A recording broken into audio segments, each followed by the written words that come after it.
Bay Bridge shimmered in the distance as Travis Baker Lewis crossed into San Francisco.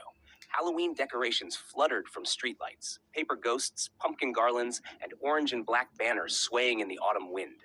The city had that festive buzz, part eerie and part electric. By the time he reached Sister's coffee shop, the afternoon sun had begun to mellow, spilling warm light through the front windows. He held his phone up to show the barista his too-good-to-go order confirmation, a brown paper bag filled with leftover pastries for the day. Inside were a chocolate croissant, pumpkin scone, and 2 cinnamon rolls. "Nice catch," the barista said with a grin. "We almost sold out." Travis smiled. Perfect timing. He added a chai latte, paying $7 extra for the treat, and took a seat near the window where strings of tiny jack-o'-lantern lights glowed faintly against the bright afternoon. His camera sat on the table beside the latte, foam art swirling like a ghost in cinnamon dust. Moments later, his friend Bert Ramirez, a fellow videographer from Oakland, slid into the opposite chair, dressed in a makeshift vampire cape and a pair of fake fangs. "Bro, you're early for the Halloween party?" Travis chuckled. "Preparation is everything," Bert said dramatically, taking off his fangs to sip his cold brew. "So, how's Oakland treating you?" Travis shrugged with a grin. "Still sorting through photos from the expo. Oakland's got this raw, soulful vibe, like every block has a rhythm. But today, I'm chasing something a little sweeter." He lifted the bag of pastries.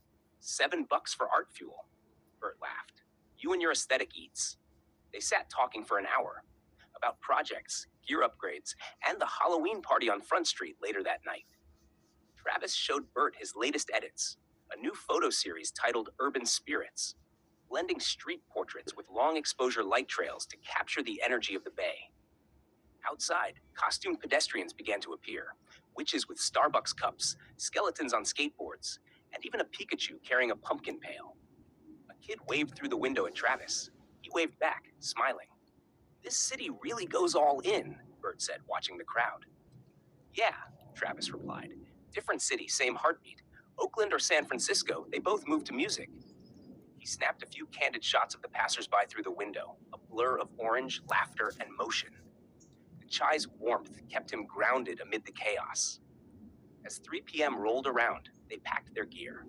Travis tucked his pastries into his backpack, slung his camera over his shoulder, and looked out toward the bay. Fog began to roll in from the west, creeping low between the buildings, the kind that made the city look cinematic. "You ready for Front Street?" Bert asked, standing. Travis nodded. "Yeah, but first, one more photo."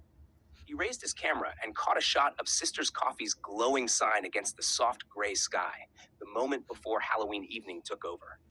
The image was quiet, still, a pause before the celebration. As they stepped outside, the air smelled of pumpkin spice and ocean salt. Somewhere nearby, music drifted from an open window, and the sound of laughter echoed down Market Street. For Travis, Halloween wasn't just about costumes or candy. It was about capturing moments that disappeared as quickly as they appeared. Fleeting, beautiful, and real.